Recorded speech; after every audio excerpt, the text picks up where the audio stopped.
A group of concerned people recognized the need for a home and safe haven for intellectually vulnerable Jewish people. And so, from humble beginnings, Glendale opened its doors in November 1966. Improving the quality of life and dignity of persons living with disabilities has been foremost in the mind of those developing Glendale. The ethos of Glendale is caring for people who can't look after themselves. It's actually enabling people to feel secure from where they eat and sleep and have friends, to feel that they are part of a community within an infrastructure that shuns on them because of their impairments. Glendale has become quite a well-known facility in this part of the world because the standard of care that we give is, we believe, world-class. The objective being not only to provide security, but to actually optimize their lives. There's no question that this whole ethos of keeping people comfortable in their environment has helped them to live longer, be happier, and be contented people in their own way. Having Gillian at Glendale, we know that she's close by so that we can see her whenever we need to. She loves the people who are here. She's got a special boyfriend, Joey. In fact, when I come here and I have to go and see where's Gillian, she's never in a unit, she's never in a room. She's always sitting with Joey on the couch holding hands. It's so sweet. So Gillian absolutely loves Glendale. Over the years, the number of children has decreased substantially. In fact, as of now, we have an aging population and there are virtually no young children who fall into that demographic that originally fed Glendale. And we've had to change the focus of care from one that looks after children to one that looks after adults and, in fact, the elderly. So in 2015, we embarked on a major journey where we started renovating Glendale.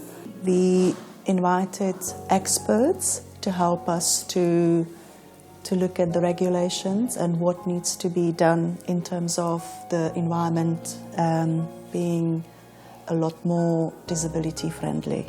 And we also consulted the residents, who helped us to design their own rooms. And what else we needed, isn't it? Yeah, so we had a lot of people that we consulted before we embarked on the journey. It's physically more demanding, in fact, to look after older people. The carers have had to learn new techniques. And care in itself has become a much more technical aspect of life worldwide, where the medical side has changed. The understanding of mental disability has grown.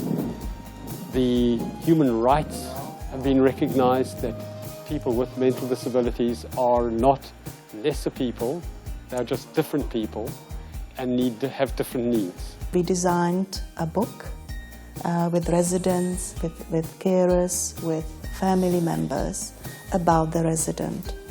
So the care book has information that is needed. It also has behaviors. So what triggers them, how we can help them, what we can do when they become anxious, how we can communicate with them. You know, not everybody is verbal. So what type of aids can we use? Can we use pictures? Can we use signs? Can we use just body language? Very important. Then we had a look at the transport and what we call activities of daily living. What can they do for themselves and how we can help them. All institutions, whether they be hospitals or old age homes, etc., often rob us of our sense of choice. You know, we wait until we're woken up, we wait until our breakfast. Your time is measured by meals rather than activities. So the activities that people play aren't only important in them going about the activities, but it's also the push and pull of those activities. It's the fact that sometimes the residents don't want to exercise. Like all of us, it's natural as humans to have this, this lovely interplay between wanting to do the same thing and wanting to have change. And one of the big roles of staff is maintaining that dynamic tension and kind of pushing people to kind of say, why don't you try and exercise a bit more? Why don't you try something new? Yeah, it's okay that today you don't feel like going to work, What we want to try and recognize is that all of these residents aren't just a symptom, they're not just a classification.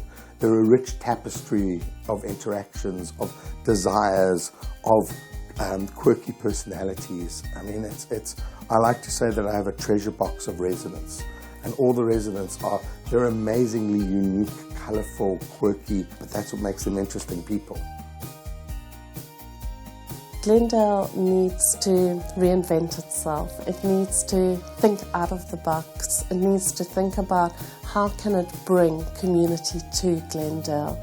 There are enormously large grounds here, and a project which is causing a lot of excitement within the community currently is to look at having therapeutic gardening, to have gardening which includes vegetables and herbs, to have a sensory garden that could possibly bring young children here and make Glendale to also become a magnet within the community and to become also a centre for the community where people want to come for different reasons, because it's a beautiful place and it just so happens that persons with intellectual disabilities live here and that this is their home. My hope is that as I and the committee get older, we bring in younger people who develop the ethos of Glendale to take it to the next step.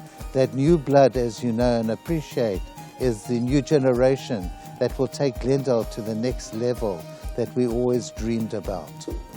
In terms of Derech Eretz, I think that Glendale provides a route, a derech, for both the residents who need care. They do need looking after. They need a special place where they feel safe and can grow and optimize their lives. It's also a derech for the world out there to interact with people they don't normally interact with people who have very few boundaries, but have a lot of emotion, a lot of love, and who can give each person they interact with an experience that allows a sense of growth. People often say afterwards how enriched they feel after a visit to Glendale.